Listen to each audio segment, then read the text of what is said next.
Good evening, everyone, and welcome to Asia House. My name's Anna Temby, and I'm the Literature Programme Manager here. This event is part of the Asia House Bagri Foundation Literature Festival, which is running until the 6th of November. Please do check out our events on asiahousearts.org, or you can pick up one of these programmes in reception. If you'd like to tweet tonight, we're at Asia House Arts, and the hashtag is AsiaLitFest. I'm really pleased to welcome our speaker for this evening, Karl. He's the man behind the Middle East political and cultural online commentary, reMarks, a commentary that has frequent forays into satire. Karl's work has been featured in The Guardian, The Wall Street Journal, The Economist, and the BBC and Al Jazeera, amongst others. In 2016, Karl's video, the simple one-sentence explanation for what caused ISIS, went viral, with 1.6 million views on Facebook alone. Alongside his role as a satirist and commentator on the Middle East, Karl has practiced architecture in London and Beirut. His avatar is taken from his cartoon series, The Phoenicians Invented Everything. After this talk, Karl will be doing a Q&A with you all, so please do leave your questions for the end, and he'll also be signing books in the adjacent room. So please join me in giving a really warm welcome to Karl, aka Karl reMarks. Thank you. Thank you. Good evening, everyone. Thank you all for coming tonight. I know there are more exciting things happening in London tonight, but I'll do my best to make it bearable.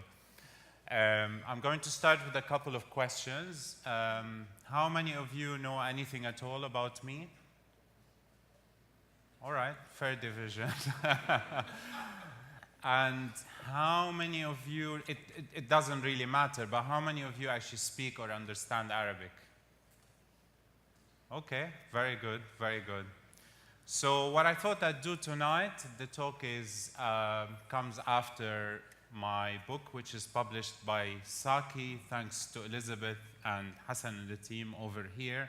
I'm going to talk a little bit about the material in the book, but as well my online satire in general. Some of the stuff that we left out of the book, I'm going to read some of them and show some of it. And if you laugh, they might actually publish a second book. That's it. That's great. And I have to warn you, by way of an introduction, I'm an online satirist. I'm an online comedian, which means I can't deal very well with heckling. So if you're planning on heckling me, you have to tell me 15 minutes in advance so I can prepare a comeback. Before I get in, I just want to thank Asia House a lot and Anna and the rest of the team for having me, although she ruined some of the surprises that I have planned for you in the introduction. Just joking. So my Twitter avatar, which is, I think this thing has a pointer, is basically, I wanted to start by the story behind this, which is this series of cartoons that I did back, I think, in 2013, mocking the idea, we the Lebanese. I'm sure you've told, if you didn't know me, you can tell from my accent, it's somewhere from the Middle East, so I'm Lebanese by background. We like to pretend that we've invented everything. And this cartoon was sort of this series was poking fun at those pretensions that we have. Can you read, actually, or do you want me to read it for you? Is it readable, or is the font too small? I thought it's hilarious. Nobody's laughing. Okay, let me see. So these two characters, they're called Abdeshmoun and Hano, which are authentic Phoenician names. The Phoenicians are the ancient inhabitants of Lebanon. We'll come back to that later. And they're having a conversation next to, obviously, an emerging deity. What's this, Hano? It's a new god, Melqart. But we have Baal. He's our only god. Well, the more the merrier. I guess there's no harm. I might make one as well. They can all coexist. Well, this can't go wrong. And that was titled "The Phoenicians Invent Polytheism."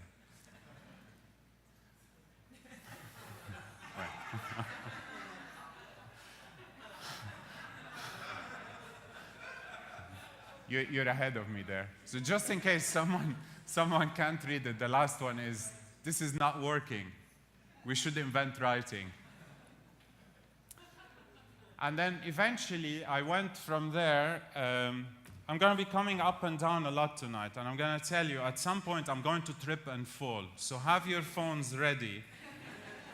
That YouTube clip will be very valuable.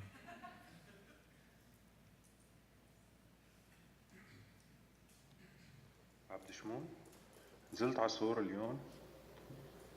لك لا، ملك صورة مسكر المعبر وشاد الظهر بملك الفرس ارتحششتها. إيه؟ وملك جبال كمان مسكر المعبر وشاجد ظهره بالإسكندر ملك الإغريق.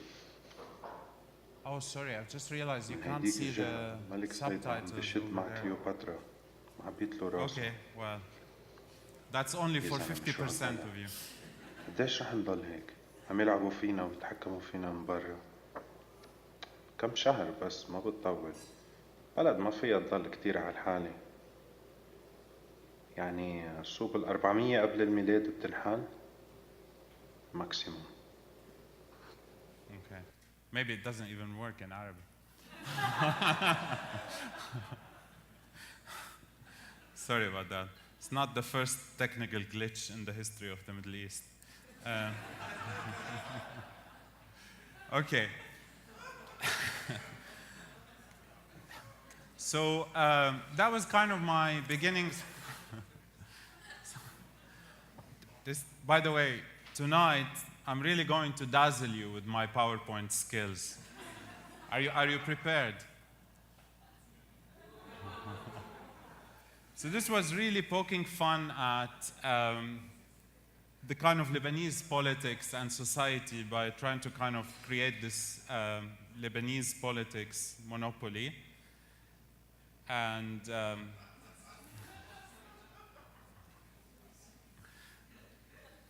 I love it when I don't have to explain things. And the final bit.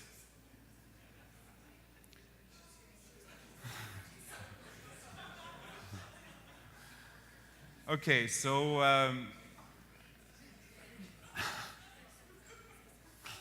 let me know when you're done. Okay. So my beginnings were sort of trying to deal with Lebanon very broadly, and around 2011, when the Arab uprisings start, I was in London, and I found myself in this position of bringing two cultures together, making the West understand the Middle East and vice versa. And that's kind of the spine of the talk that I'm giving tonight. It's how can we enhance these bonds? And it started with looking at Middle East and North African studies, and I want to give a kind of set the scene, give a bit of a context for that. We were being treated to these opinion pieces and articles regularly after the Arab uprising started. Is the Arab world ready for democracy? Why Western democracy can never work in the Middle East? Why Arab democracy will fail? And then it started to get a bit esoteric, It's kind of, I got really intrigued by the emerging punditry about the region and, the people who take it upon themselves to kind of explain what the Middle East is about. And I guess they kind of start to put things in a kind of with reference to old history rather than trying to understand what the contemporary reality is about. And it always has to tie back to ancient schisms and hatreds and empires. And obviously then you get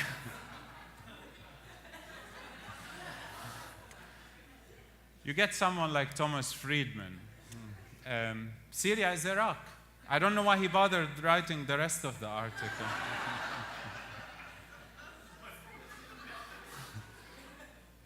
Freud and the Middle East.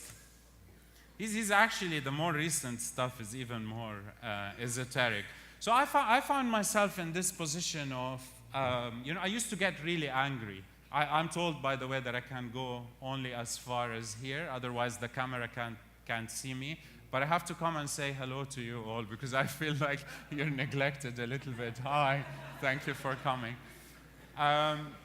So I used to get really angry, right? And write these kind of diatribes, 5,000, 10,000 words, analyzing every single sentence. And obviously, like, they were read by 2 people, and I had to pay them. and I had to find a different way of doing it. And the opportunity came when someone who actually I'd respected for his work about Lebanon historically, which is Robert Fisk. But then again, even him, during 2011, 2012, it started to become like really surreal. So this is one of my favorite pieces, which is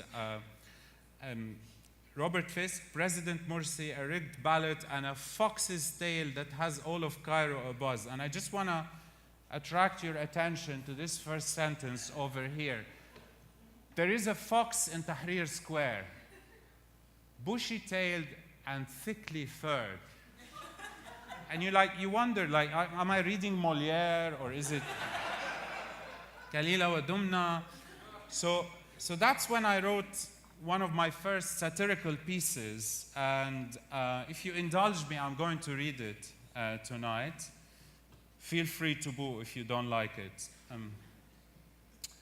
Robert Fisk, reporting from Syria with sensational quotes in the headlines. Our writer reports from the frontiers of his fertile imagination, with superb attention to detail and amusing historical facts. As I got in the car, a 1962 Mercedes, built in the same factory where my father had once fought the German army in 1917. By the way, Fisk has to refer to his father fighting in World War I in every article about the Middle East. The driver smiled and nodded wisely, as all taxi drivers in the Middle East do when they're driving a foreign journalist around. Ahead lay a deceptively empty stretch of road that my imagination quickly filled with the mental image of Sergeant II's soldiers marching along, primarily to illustrate my excellent knowledge of history.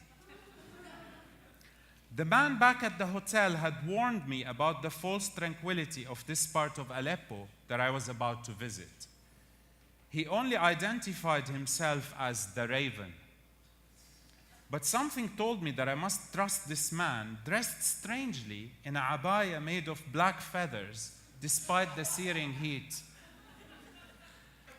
I have stopped long ago questioning those mysterious men I encounter while reporting in the Middle East. And so too have my editors. The Raven sipped his black tea, sweetened with spoonfuls of the local cane sugar that was first processed when the Persians ruled this part of the Fertile Crescent. Then looked at me with his piercing eyes that looked more menacing above his long beak. Ask for Abu Muhammad. He will talk to you. He said Muhammad, but I have this habit of misspelling Arab names. When I left, the Raven had disappeared. If it weren't for the black feather on the floor, I would have thought he was a mirage. Back on the road, the driver slowed, then took a turn between 2 huge rocks that resembled a lion about to brush its teeth. As he sped past, I glimpsed a 7-year-old child in a green and white t-shirt being hurried along by his worried mother and her brother-in-law's cousin who had recently come back from Canada. Troubling times. Inexplicably, in this paragraph, I'm suddenly transported to a room that the army is using as a temporary operations room. On the wall, above a wedding portrait of the previous occupiers, who now run a falafel shop in Brighton, hung a large map of the city. The commander, a 35-year-old major from Tartus who liked fishing in his spare time, described to me what they were doing there. I quickly lost interest as I was more interested in the dramatic anecdotes. Also, he was speaking to me in Russian, which I didn't understand. The soldiers outside talked to me more openly. They had interrupted the football game they were playing with empty B-67 ammunition bags. The goal was a makeshift target between two T-72 tanks, which for some reason I must mention in all my articles. One told me about the giant leaping Chechen fighters that he had come across only 3 days ago. But I sternly told him that it's my job to make things up, not his. Instead, I asked him to tell me about his fiancée and his plans to open an internet cafe when the war was over. I'm going to skip to the last paragraph. As usual, I will end with a completely irrelevant question that has nothing to do with the rest of the article and that leaves you even more baffled. Could it be that the current conflict is the logical outcome of Alembi's reluctance to engage the local chieftains? Did King Faisal make a fatal mistake in the summer of 1932? What is really the point of those open-ended questions? Could they be a useful way to imply that I'm a world-weary and have seen too much? Thank you. So that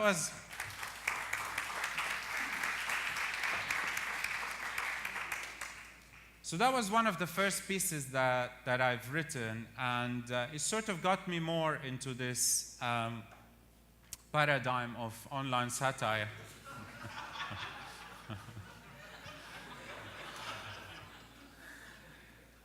And it got me kind of more interested in how Arabs and the Middle East in general is represented through these kind of designated channels of punditry and journalists who are kind of specialized in the region.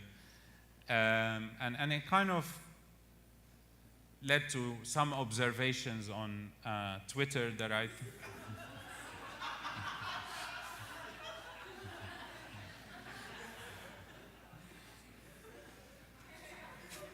if you buy the book, there are a lot more of these.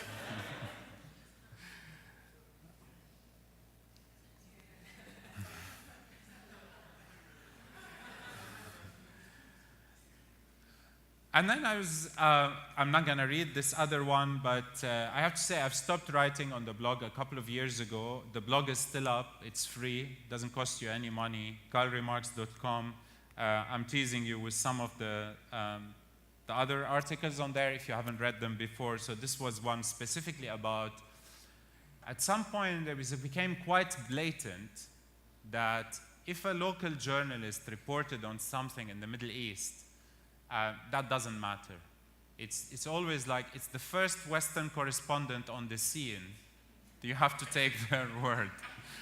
And this was a kind of a satirical look at that whole notion and a kind of a thank you and a kind of a spoof for these enlightened bringers of sabers of truth that I had called them, the article at the time. I moved on from there to this notion of the Middle East geographies. And again, I'm going to talk a little bit about the background to that. It's kind of 2 or 3 years into the Arab uprising. It's kind of, you observe this thing that there's the cyclical waves of articles that suggest the solution to everything is always to either partition a country or join 2 countries together or somehow generally do some form of redecoration in the Middle East.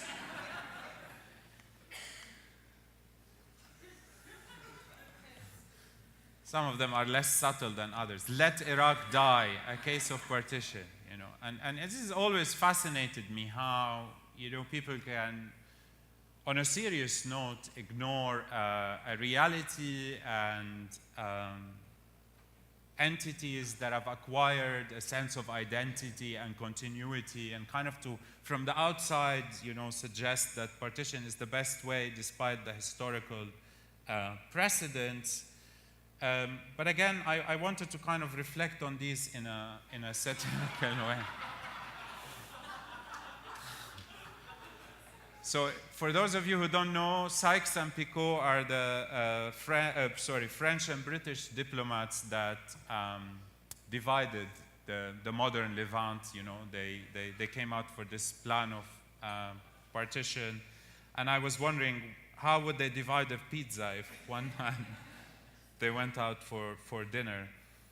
And that was, I realized then, I had been doing kind of preemptive satire of pieces that were to come in the future. And one of my favorite is this, again, coming back to this genre. I think some journalists covering the Middle East, if they don't have anything else to write, they always fall back on this template. How can we divide the Middle East? And I like this one because of its inventiveness, right? It's Wahhabistan, Shi'atistan, Sunnistan, and it, to anyone who knows anything about this region, this kind of level of reductiveness, it's just mind-boggling. And I realized that 2 years before that came out, I had done this series where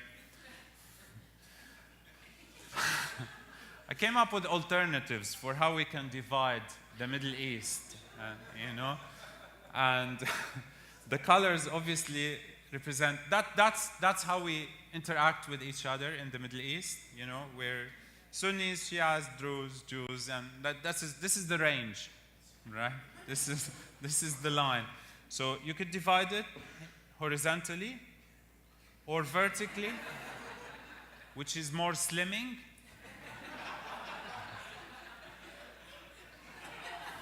Or we can mix it up a bit. And this I call the spring collection.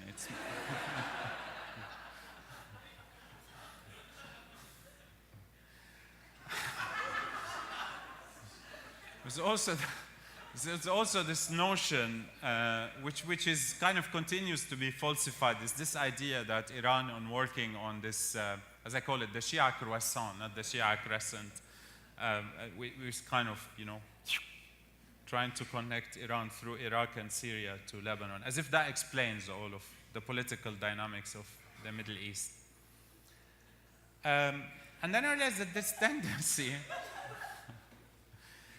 to just, purely look at the Middle East, there's nothing else. It's just sects, It's sects and ethnicities. And at one point I said, you start listening to like radio or TV pieces about the Middle East, and it'd be like, Muhammad, a Sunni man, woke up in a Sunni morning,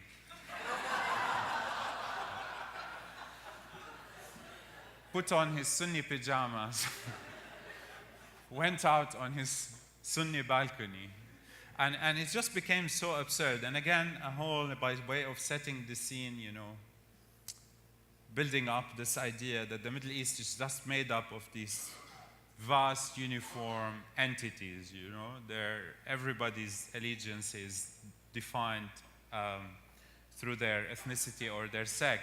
So I wrote this article as a spoof at the time. It's the notion. I was like, well, everybody looks at the Middle East as this kind of tribal, divisive place, and what if we actually took that and said those tribes are the major religions, and kind of try to have fun with it. So I'm going to read a bit of it. It goes through, there's a bit of introduction. It talks about the different groups. I'm going to read, this is not, the paragraphs I'm going to read don't indicate any preference. Please don't read too much into it. So it's written as a guide. And the Sunnis are the largest tribe in the Middle East, primarily because there are so many of them. They are described as the sleeping giant of the Middle East, although sometimes they are more of a crouching giant, or a giant that is about to stand up. Many of the old dynasties of the Middle East were Sunnis, such as the Umayyads, the Mamluks, and the Ottomans, who were very good at making furniture. This explains the sense of entitlement that Sunnis have, as they tend to walk around strutting like they do own the place. Due to their vast wealth, they do actually own the place, in addition to other valuable assets in Europe and America. The Christians. The Christians are divided into a number of smaller tribes, such as the Copts, who claim to be the original inhabitants of Egypt, the Assyrians, who claim to be the original inhabitants of Iraq, the Syriacs, who claim to be the original inhabitants of Syria, and the Maronites, who claim to be the original inhabitants of the universe.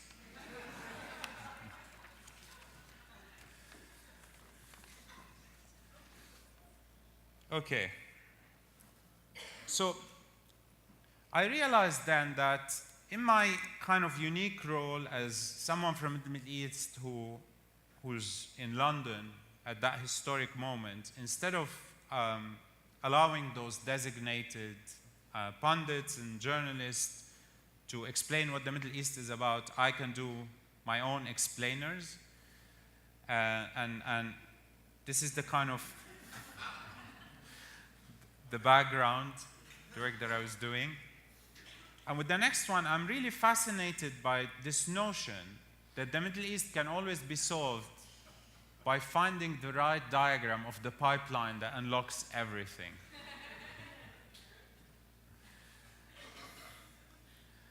The next one is terribly amateurish, but indulge me. And welcome to a new episode of The Truth, where we explain the truth about the world.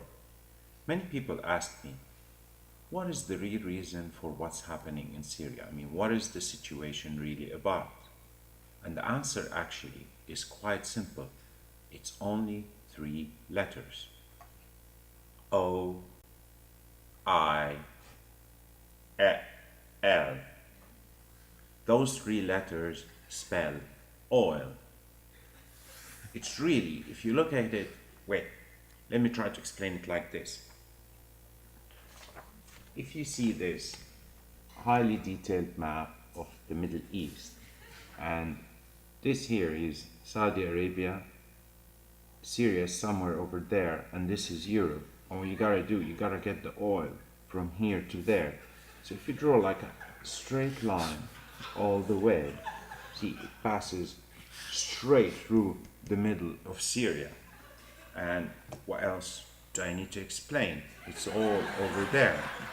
The real reason is our governments trying to get their hands on those people's oil.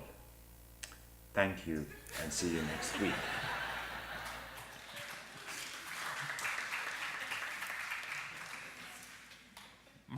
My wife is very embarrassed by this. This is our living room. And this is what I do when she's out of the house. She didn't know that. And then from there on, I thought, you know, with these huge technical capabilities at my disposal, I can genuinely explain all the dynamics of the Middle East. And this is really, you know, the Middle East, sorry, oops. I've ruined my punchline there, okay. So the Middle East is very simple, right? All you've got to focus on, no, it's not as complicated as it looks. So you've got, this is friend, this is foe, and this is uncertain. And then all you have to do is just follow the line to understand what the relationship is. Yeah.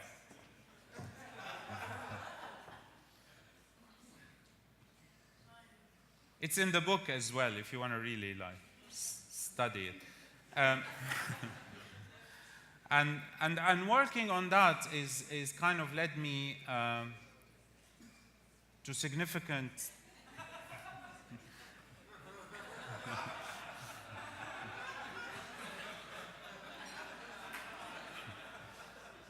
I mean, it was genuinely, and I don't say that because a lot of people misunderstood what the purpose of the previous diagram was, because some people think I'm trying to say the Middle East is a kind of bound to be this complicated, difficult place to understand. But in fact, the notion is that external actors who keep intervening in it are the ones who are making it worse. And in a lot of instances, they seem to be kind of doing these contradictory things that are inflaming the situation. And if you look at, during the battle against ISIS, you see the same sides that are fighting each other in one place, they're suddenly allies, and kind of the picture changes almost on a daily basis. And that was a kind of a humorous way to... why did I try to explain that? I forgot. From there on, from this series of observations was born the now world-famous Institute of Internet Diagrams.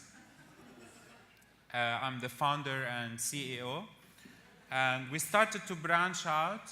And this particular one, for which we did a lot of thorough research, came out of the observation that the better the food in a country, the worse the government. So you can see, as the governance index goes up, the quality of food deteriorates.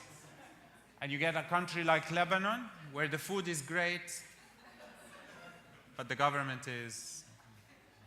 All right. I'll just draw your attention to Egypt, which is an outlier.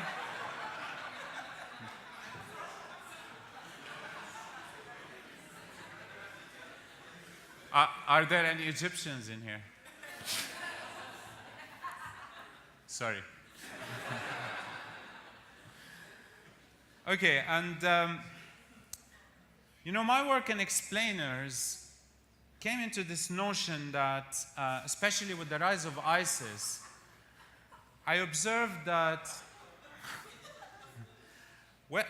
kind of external, Western pundits and other people, when they try to explain ISIS, it's always had to be one thing. It had to be very simple. Like, you couldn't have two reasons, right? So whatever your pet cause is, that's what caused ISIS. It's climate change caused ISIS, inequality caused ISIS, Iraqi government caused ISIS. And everybody's like trying very hard to find out how they can kind of explain ISIS in this one sentence. And I thought, leave it to me. It's quite simple. Want a simple one-sentence explanation for what caused ISIS? Here goes.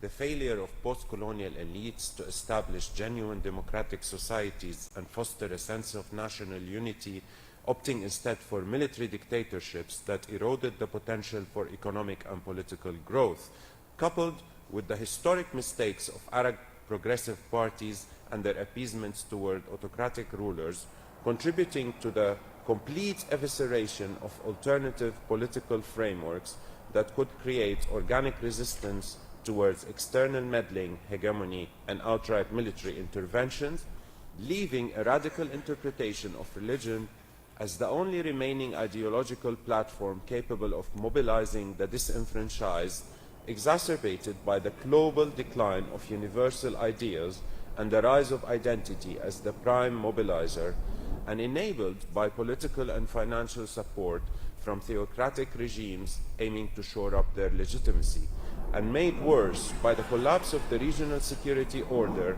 creating the conditions for proxy wars and political, social, and economic upheaval, intensified by geopolitically incoherent international meddling, escalating conflicts, and leading to a perpetual state of chaos, under which the appeal of a revivalist religious political order embodied by the caliphate becomes attractive, particularly when coupled with a millenarian apocalyptic narrative. Simple.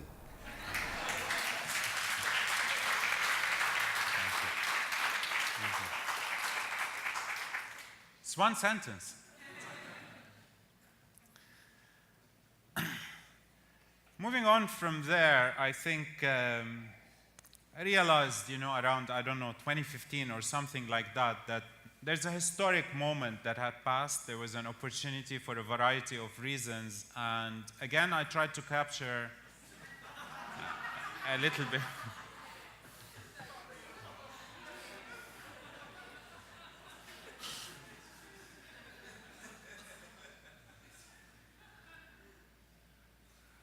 And then this one, again, I'm not going to read it. We don't have a lot of time, but you're free to visit the website. And he was, again, trying to kind of put in a humorous framework how things have ended. From there on, I kind of started to look more at our relationship to the West, and again, using the huge technical abilities at my disposal, I started to get into filmmaking. And I'm not quite sure how many of you have seen my James Bond film.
If anyone wants to fund me to do that movie, please feel free.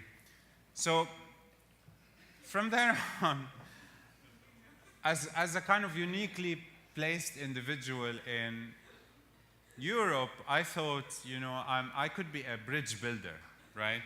So then I started to develop the WINA Studies program, Western Europe and North America. Feel free to join in.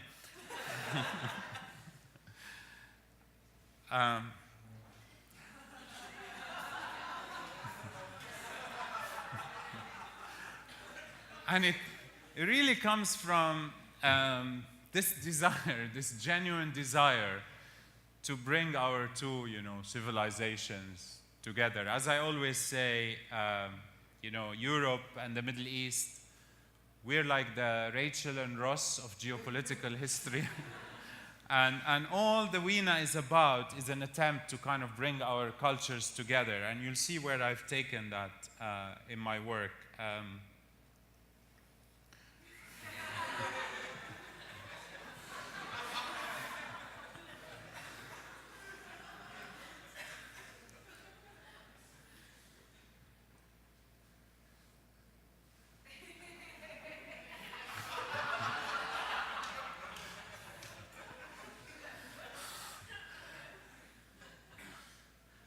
And then again, because I'm a map maker, a graph maker by disposition, I again try to kind of get to the roots of this relationship. What is this kind of thousands of years of cultural interaction between Europe and the West?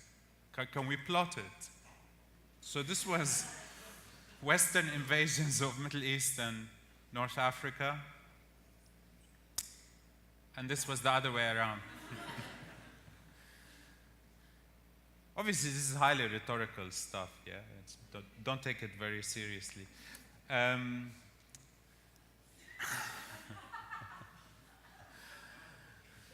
tried to look at the history of this old relationship through a historical prism. And again here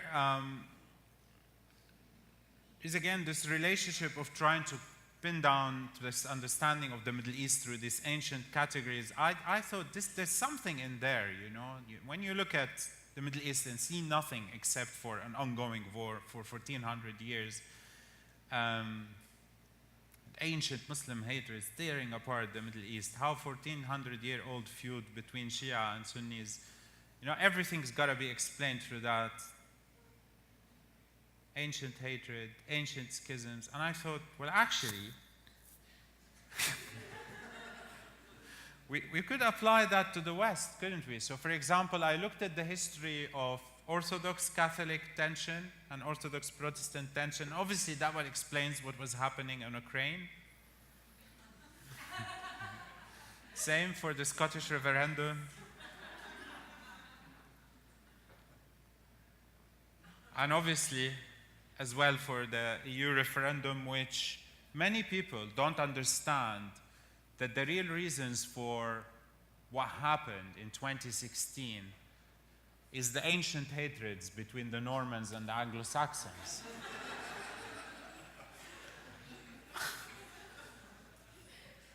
And obviously, yeah, you can visit the blog and read that one. Then I started looking at another aspect of Middle East representation, which is photography. And I was really fascinated by these series of photographs about places like Iran, Turkey, Saudi Arabia, their attention to the details of everyday life. I was so mesmerized by that, like two women in a cafe. It's a man and a woman on the street. It's phenomenal, kind of. It genuinely, they deserve to be collected and published in their own, A woman writing on a blackboard. I mean, I was genuinely inspired. So I thought, how could I reciprocate, right?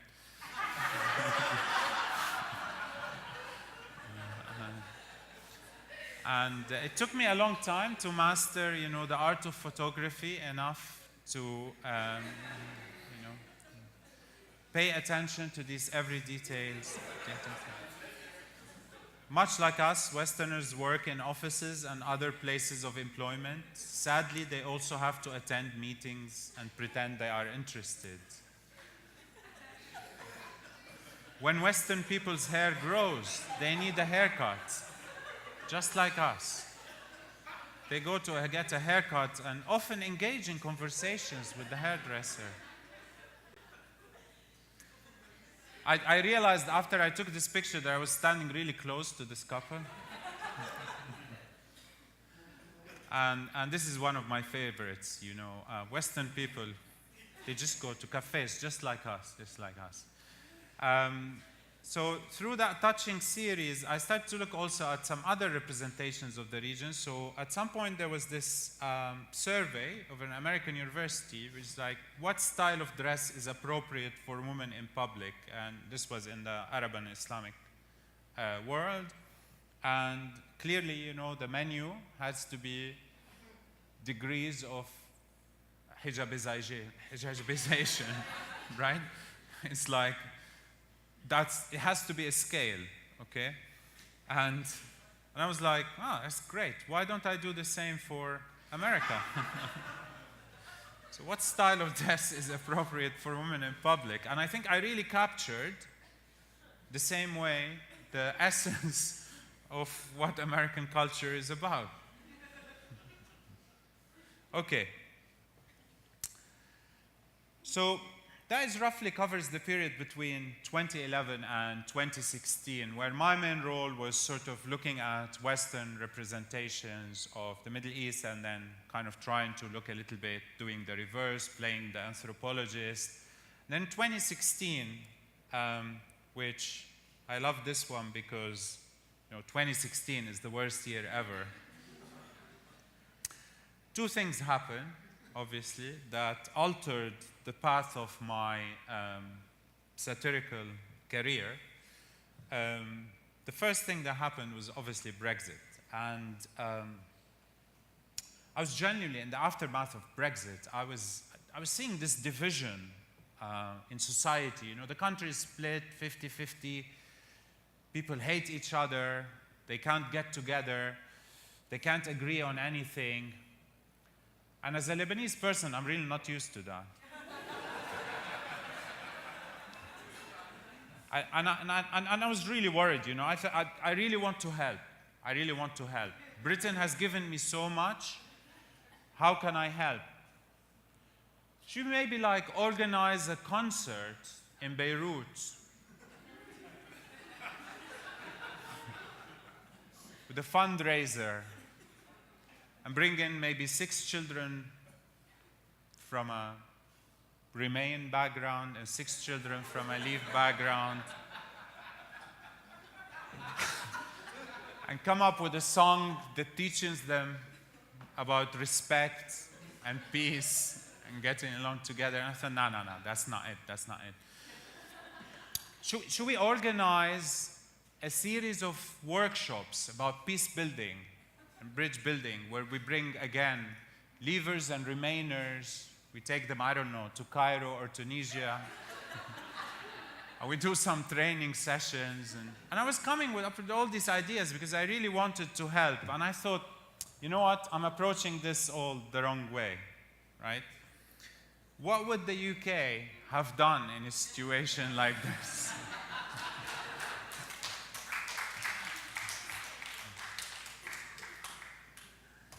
And clearly, we had to split the UK, right? And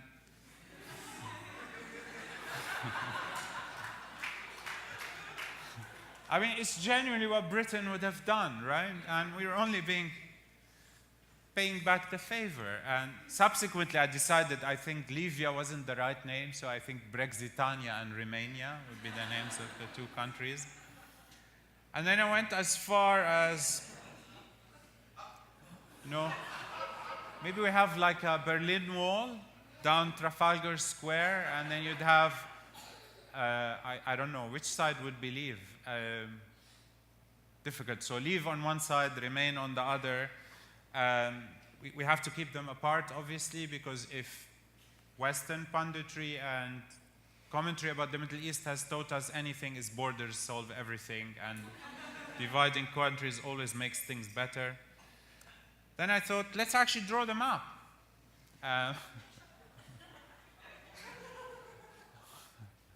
And yeah, a lot of people argued me. I did this before the actual results came out, and a lot of people are arguing with me, were like, which side was on which side, and I'm like, you're missing the point. Britain never paid attention to these realities on the ground.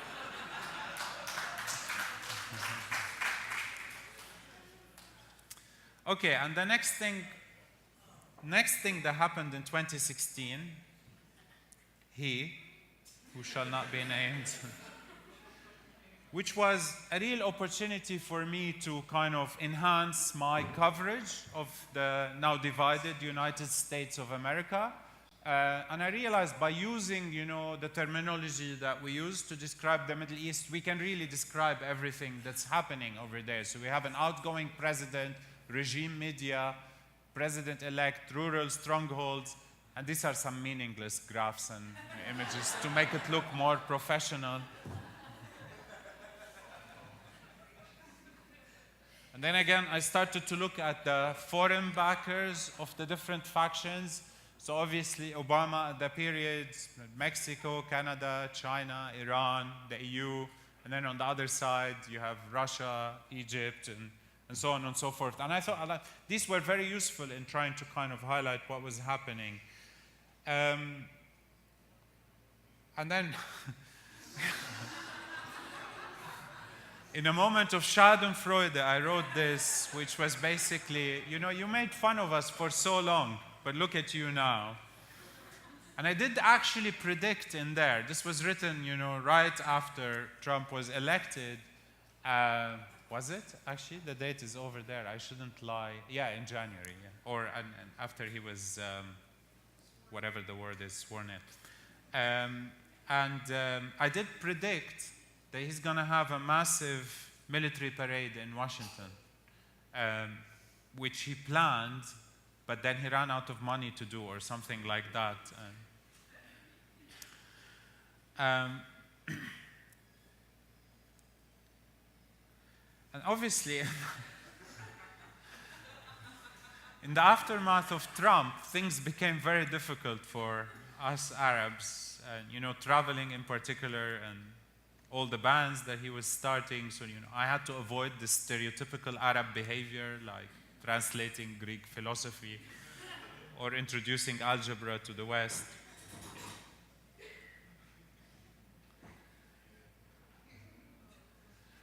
And then I realized there came a moment that commentary on Europe and the West in general started to resemble commentary on the Middle East. It's almost like the West was becoming the Middle East. I had predicted another thing, you know.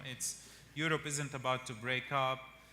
And then Reformation is a tragedy that still divides us. And this is brilliant, you know. The Middle East methodology is coming here. So I did the only natural thing that one could do, which I drew a new map of Europe. And clearly, in order to solve all those problems, we had to divide Europe into more manageable countries, right?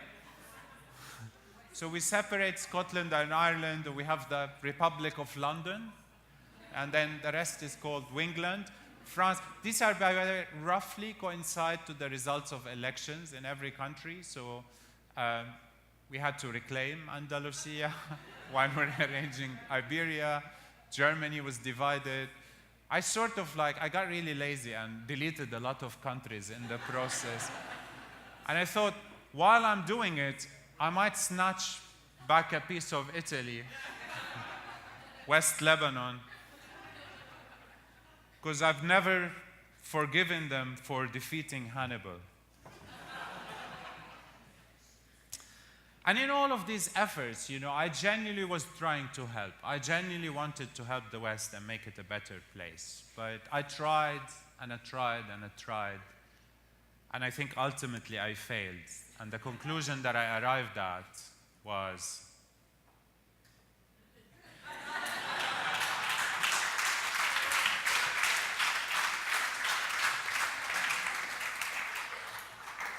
thank you very much. So that was the talk.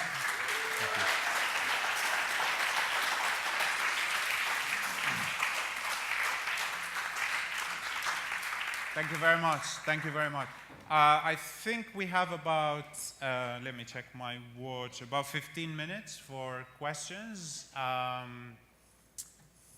You know, if you want to ask me what's my technique for these great maps that I draw or something like that, feel free. There'll be a microphone roaming around and is there to help. Yes, please, go ahead. Do you consider that Ziad Rahbani and Monty Python are one of your influences? Yeah, for sure. I mean, I grew up listening to Ziad Rahbani. For those who don't know him, Ziad Rahbani is one of, you know, our most prominent satirists, and also is a great musician and composer. And for sure, Monty Python, I kind of came to them later in life than, you know, we didn't have a television when I was growing up. It was in the Middle East, no. We did get a television when I was 12, but we didn't have Monty Python. We had Benny Hill. I know he's not fashionable anymore, but he's actually had more of an influence on me than Monty Python.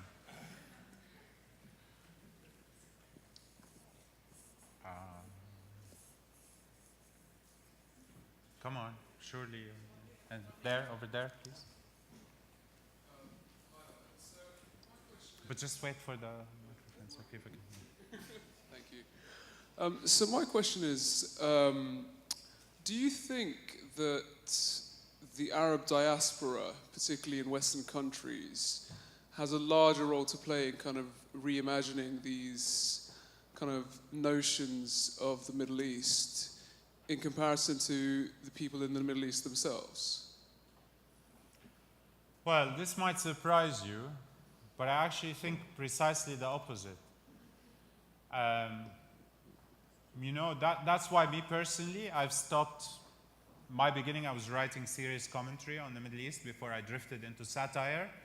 But then I realized there's so much noise coming from the diaspora. And when you don't live in a situation, you shouldn't give yourself the right to kind of lecture people. You can have an opinion. Everybody can have an opinion. But the problem was not just that you're this kind of patronizing, lecturing tone, you know, that we live in the West, we understand things better than you. Yes, but you don't live there. So I stopped, you know, I kind of say, I'm not going to talk about politics in a serious sense, in the sense of kind of lecturing people, or I'll do my satire.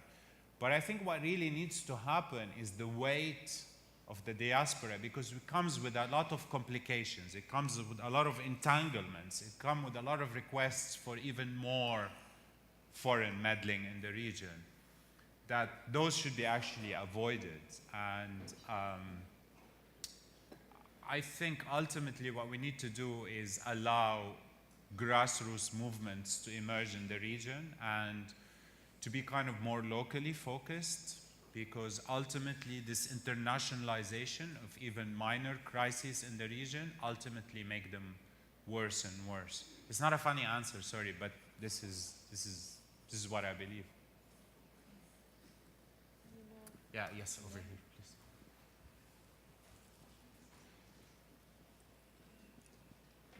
please. Your commentary is obviously very witty and very insightful, and there's a lot of truth-telling that happens in it, and I'm really interested, because you've kind of ridden the growth of social media. I imagine you get quite a lot of reaction, and I imagine a lot of that might be quite angry. Who is directing that anger at you, and what are they saying? Well, actually, no. I genuinely, predominantly, I get like very positive reaction. And I think partially, it's because most of my work is in English. So, what happened? Did I miss something? No, okay. I think in terms of kind of criticizing certain regimes or countries or stuff like that, it does tend to shield you from, you know, whatever you want to call them, online trolls or things like this. But also, it's not that it's particularly sophisticated, but I think nobody's going to read a 1,000-word blog post to get angry at it and troll you. I mean, it's like they'll be more offended by an image or something like this. But genuinely, I think somehow I managed, fortunately, to build, you know, an audience that's overwhelmingly supportive now. When I do say something stupid, I do get called out of it for it, but I don't really get those angry responses, which is not really good, because that means I'm failing at some level. I mean, we didn't even manage to get the book banned anywhere yet, Elizabeth. Not officially, we tried that. Yeah, so I really don't understand it. I mean, I think, for me personally, I think because it's the failure to actually hit the nerve. And partially, I think it's because it's not in Arabic. Like, for example, the few things that I've done in Arabic have attracted much more angry reactions, because then they tend to kind of hit like a local Lebanese issue, let's say. and then people will react to that. But the rest of it is, you know, it's fine. I mean, I do get some right-wing trolls, you know, saying, you know, love immigration and all that kind of thing, but not particularly very venomous. I should try harder. Or over there, please. Ruby?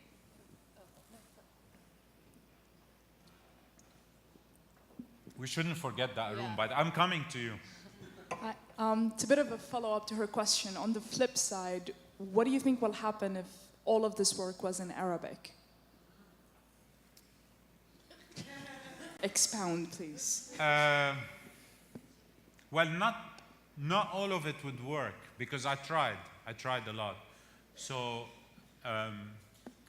it's not that my Arabic is not good, but it's there's a certain type of humor that works in English that doesn't work in Arabic.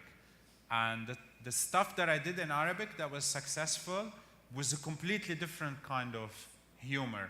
But it has to be local humor.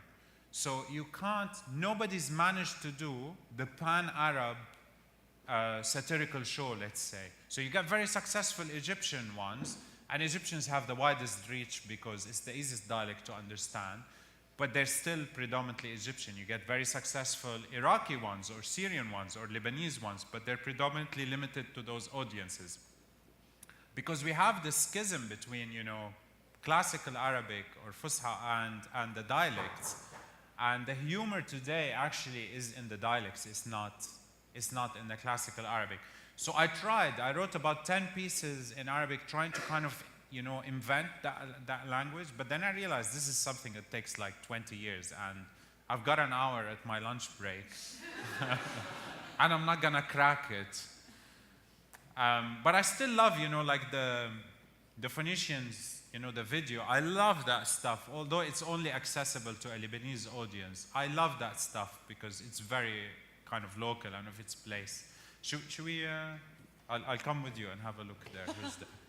Somebody's going to have to raise their hand. Yeah, okay, there's someone at the back.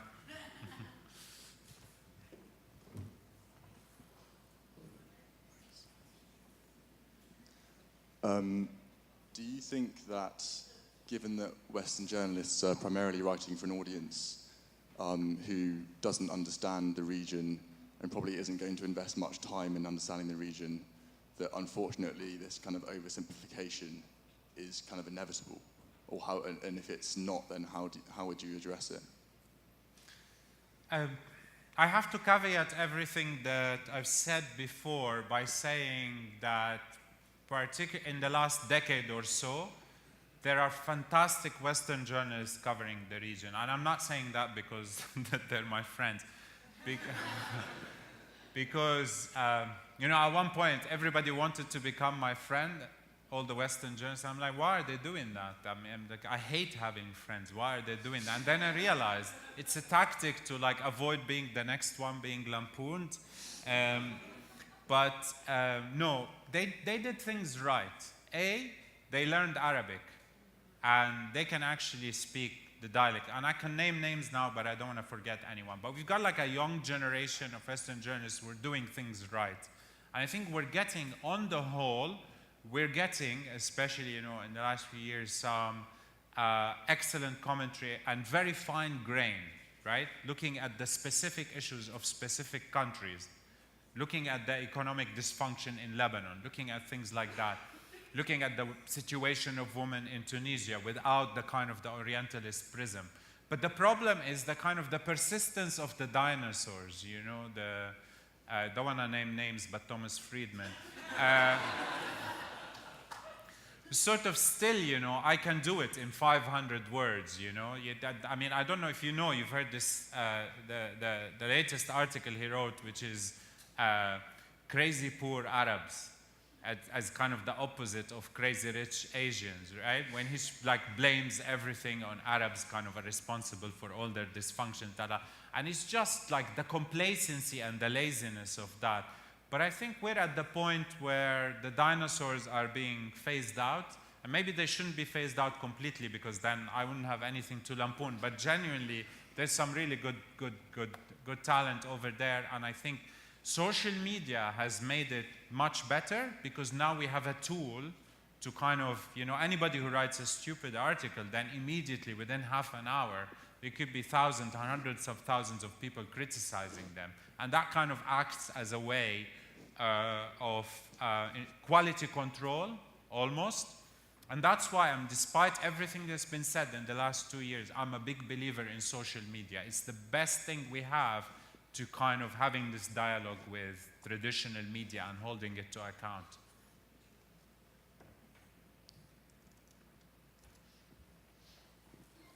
I forgot to wave the book around. Sorry, Elizabeth, during this. Here's the book. It's very small. You can slip it in your pocket. Hello. You mentioned that you think that grassroots movements are the best way to deal with issues in the Middle East and North Africa. Do you think that satire like yours then could inform peace-building mentalities? What was the second part? Do you think that satire like yours could inform and teach peace-building mentalities?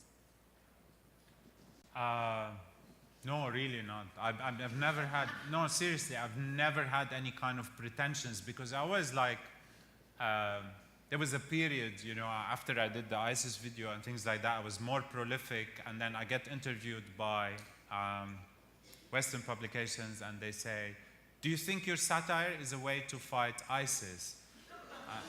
And I'm like, no, not really. My satire is really ineffective, It's not at all. And there was like a genre of them, right? And I would say, no, it's not. And the article would come out saying, this is how one satirist is fighting ISIS.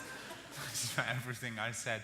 So I believe satire is could be part of an overall kind of critical paradigm, right? People discussing, debating, which kind of leads into my whole notion of people should be able to challenge taboos and orthodoxies, but satire shouldn't be kind of instrumentalized, people should be free to criticize, to mock, to ridicule ideas and movements and leaders, but we shouldn't overload it. And I think actually I didn't learn that from the Middle East context, but I learned that from the WENA context, Western Europe and Northern America, which is a region known for its cold climates.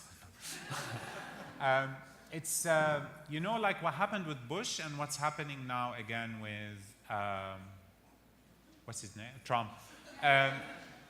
It's like, Saturday Night Live, they absolutely butchered Trump. They killed him, like, he's dead, he's gone. And then I wake up the next day and Trump is still there, right?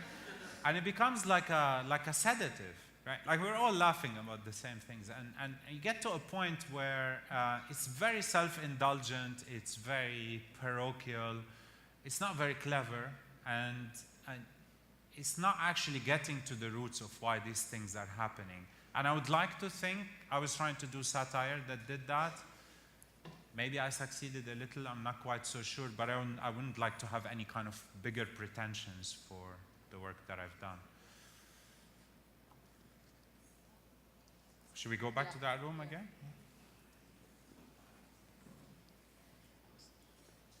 Sorry, I got a question or observation. As someone who comes from one of the countries. Sorry, do you mind speaking louder a bit?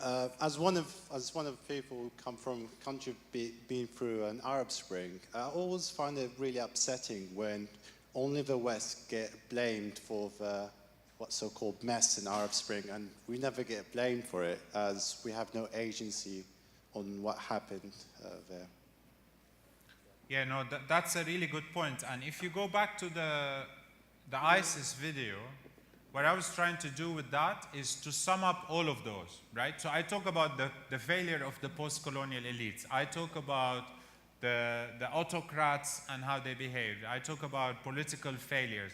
So ultimately what you have to look at is a complex paradigm. The whole idea is just kind of focusing on one side of it as opposed to the other will lead to failure because there's interconnectedness. And these two regions of the world have been influencing each other for like thousands of years now.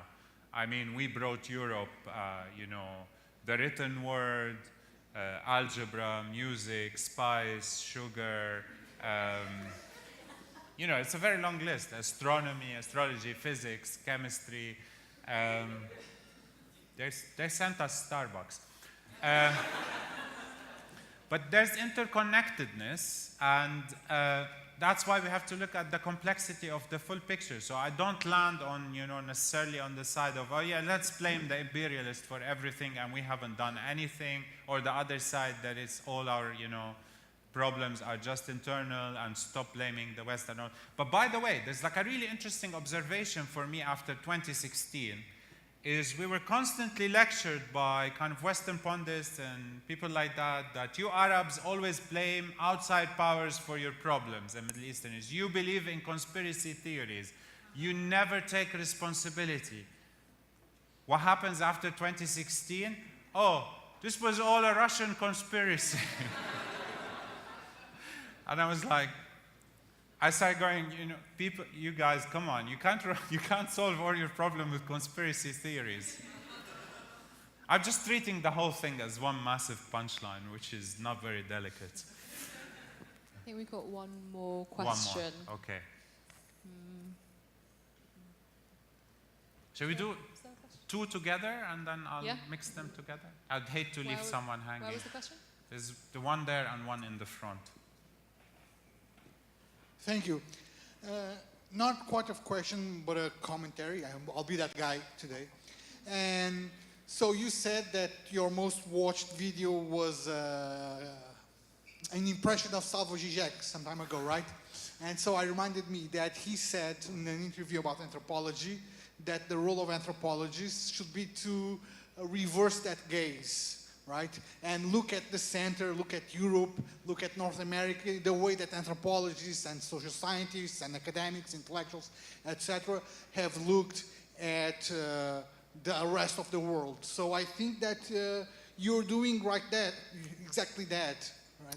And I will commend you for that.